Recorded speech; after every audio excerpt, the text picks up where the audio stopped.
प्रिय बंधु भैया, एक समय की बात है, इंद्रलोक में एक दिन बहुत बड़ी विशाल सभा जुड़ रही थी।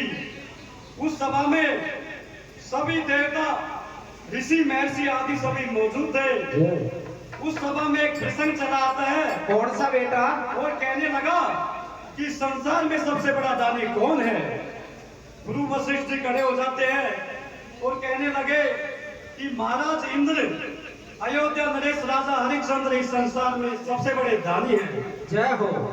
लेकिन विश्वामित्र जी इस बात से सहमत नहीं हुए और वे कहने लगे कि बिना परीक्षा दिए इस संसार में सबसे बड़ा दानी कैसा माना जाए। बंधुओं, सभा का समापन हो जाता है, सभी अपने अपने यथा स्थान चले जाते हैं, लेकिन विश्वामित्र जी वहां से सीधे ही मृतलोक में आ जाते हैं। जय हो। और अपनी माया से एक माया रूपी स्वर का निर्माण करते हैं। वह माया रूपी स्वर राजा हरिश्चंद्र के बाग में चला जाता है और पेड़ पौधों को तोड़ने लगता है। देखिए बंधुओं, वह माया रूपी स्वर राजा हरिश्चंद्र के बाग की क्या क्या दशा बिगाड़ता है, आगे सब आप कीर्तन के माध्यम से सुनिए। सुनाए दे भैया।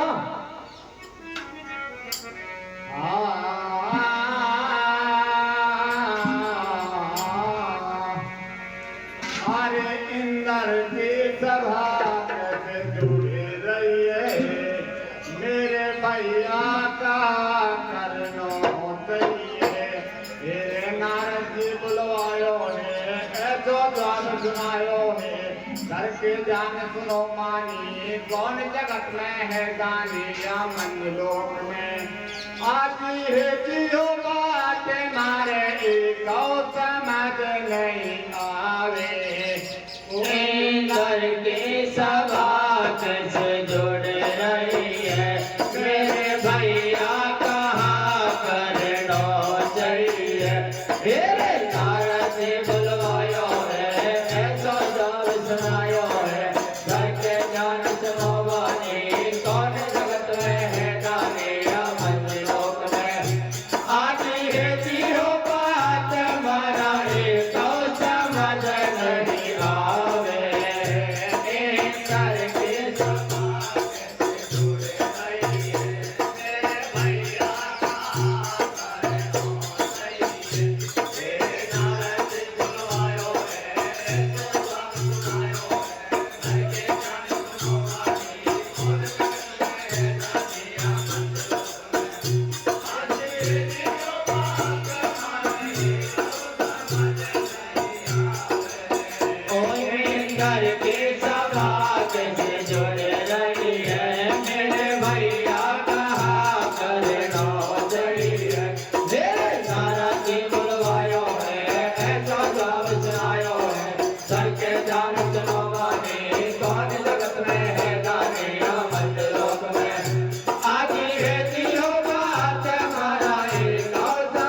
Hare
बंधुओं, भैया मैं माया रूपी स्वर राजा हरिश्चंद्र के बाग में पेड़ पौधों को तोड़ने लगा तो बाग का रखवाला स्वर के पीछे पीछे दौड़ता है, लेकिन वह स्वर किसी भी तरह से काबू में नहीं आता है।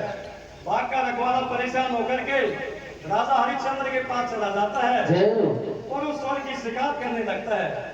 राजा हरिश्चंद्र क्रोध में भर करके घोड़े पे सवार होकर के हथियार सहित बाग में आ जाते हैं, लेकिन वह स्वर जंगल की ओर निकल जाता है। राजा हरिश्चंद्र स्वर के पीछे पीछे दौड़ता है, लेकिन स्वर किसी भी तरह काबू में नहीं आता है और वो बियाबान जंगल में चला जाता है और अपनी माया को फैलाते हुए कभी तो वह नजर आता है और कभी वो अंतर ध्यान हो जाता है। इस प्रकार अपनी माया को फैलाते हुए राजा हरिश्चंद्र को बियाबान जंगल में ले जाता है। राजा हरिश्चंद्र भूख और प्यास से बिल्कुल परेशान हो जाते हैं और पानी की तलाश में उधर उधर भटकने लगते हैं। काफी दूर जाकर के उनको एक तालाब नजर आता है। उस तालाब के किनारे उनको एक संत मिल जाता है। वह संत राजा हरिश्चंद्र को बातों ही बातों में वचनों में भरा देता है और अपना सारा राजपाट सब कुछ दान में मांग देता है। बंधुओं, एक दिन राजा और रानी दोनों महलों में बैठे बातें करने लगते हैं। राजा कहने लगा कि रानी, मुझको एक संत मिला था जिसने अपना सारा राजपाट सब कुछ दान में मांग दिया। बंधुओं, राजा कहने लगा कि बंधुओं, अभी अंत में किस प्रकार से काशी में जाकर के क्या क्या घटना घटती है, आगे सब आप कीर्तन के माध्यम से सुनिए। सुनाई दे भैया।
हरिश्चंद्र बोलो बानी, ध्यान लगाए सुन ले रानी।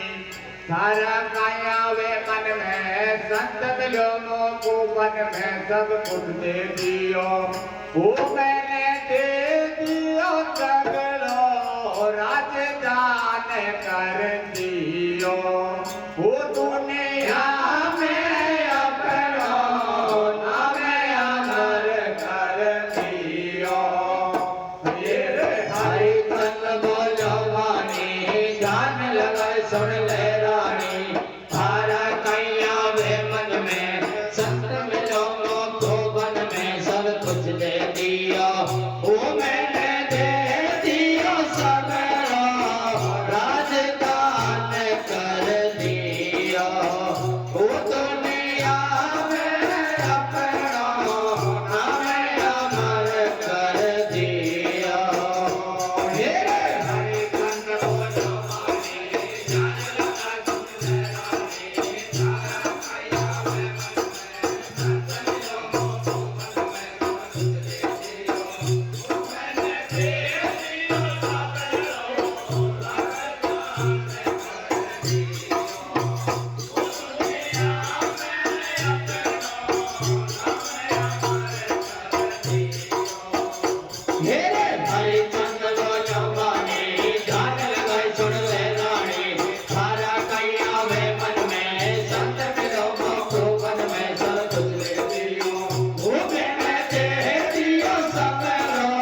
जाके भट रहे जात हो राम करे विश्वास करते दैयो सत्यानाश रे मरना जाते लगा के हो गए कतई निराश चलो नरक में जावे वो तेरी करनी को फल पावे वो दुखिया के आत्मा रोवे कि कोई कड़ा बोल से छोवे वो सो गाड़ी के नर नारी पाछे पाछे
कुंवर एक पंडित के हाथों बिक जाते हैं।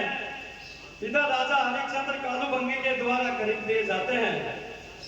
एक दिन रानी तारावती अपने पुत्र रोहितांश को फूल तोड़ने के लिए बाग में भेज देती है। जैसे ही रोहितांश फूल तोड़ने लगा तो उसको काला बिस्तर ढस देता है। सरप के डसते ही उसके प्राण पखेरु उड़ जाते हैं।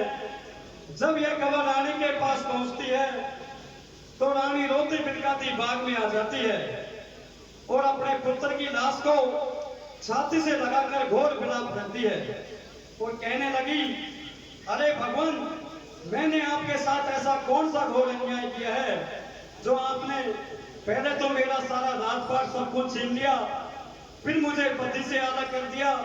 एक छोटा सा कुंवर था, उसको भी आपने छीन लिया। मैंने आपके साथ ऐसा कौन सा अन्याय किया है? बंधुओं, इधर विश्वामित्र जी उस नगरी में यह अल्लाह कर देते हैं कि एक डाकिन है जो उस बच्चे को उठाकर ले आई खाने के लिए। जब यह खबर राजा के पास पहुंचती है तो राजा कालू भंगी को बुलवाता है और उसको आदेश देता है कि इस डाकिन को जल्दी से पकड़ो। बंधुओं, उस नारी को डाकिन समझकर पकड़ लिया जाता है और उसको राजा हरिश्चंद्र के पास ले जाते हैं। राजा हरिश्चंद्र के पास ले जाते हैं और कालू भंगी उसको आदेश देता है कि इस डाकिन को जल्दी से मारो।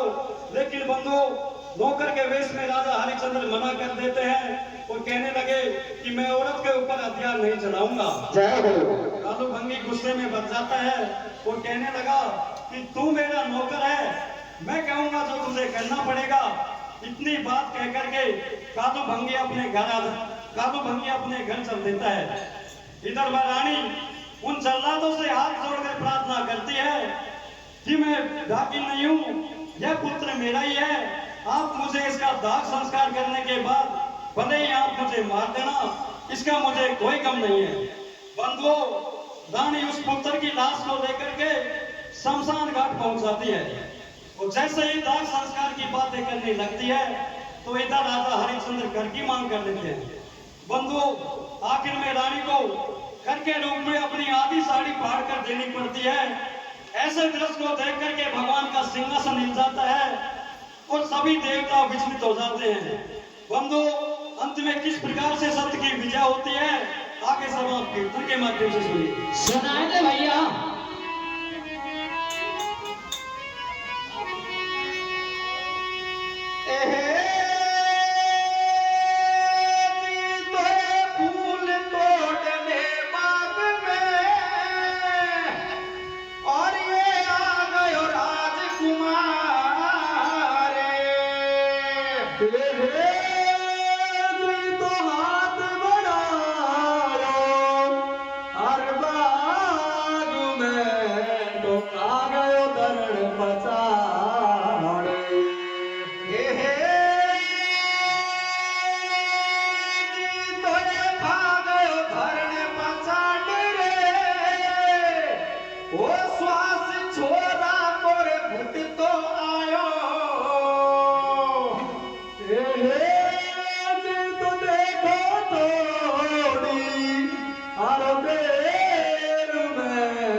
सुनो दुख भरी कहानी, रुदन कर रही है रानी। ओ सुनो दुख भरी कहानी, रुदन कर रही है रानी। ओ बारे बजे रात आदि के गई बागन में और देखला से अपने बेटा की गैया से टकराए। सुनो दुख भरी कहानी, रुदन कर रही है रानी।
बागन में आए और देख लाज अपने बेटा की राधे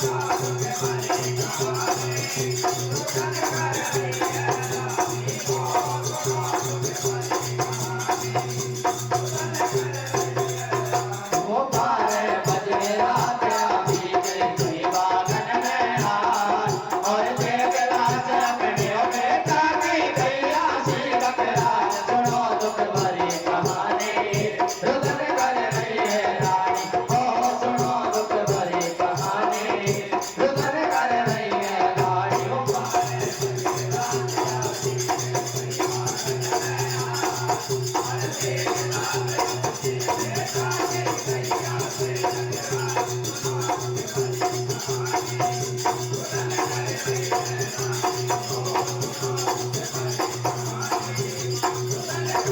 मेरे सुख में बेटा तो सुवायो मैं अंधेरे में सोई बेटा से अपने बेटा के मैं पकड़ के सोई ओ बेटा से अपने बेटा के मैं पकड़ के सोई अरे तार काय बताने अरे करे तार कहाँ तन किया मुझे से दुनिया से बदला कौन धर्म को दियो मेरे मुख आ गए जागे के गए मन के कह जाए कद जैसी काया लोगों कल में है गई धारी ओ कद जैसी काया लोगों कल में है गई धारी अरे बात बोल सुना मेरा बेटा बुरा लगी मैं तारे छोड़ के लिए नहीं जा को मेरा कोई गाने अनारी मेरे बेटा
कृष्ण कन्हैया लाल की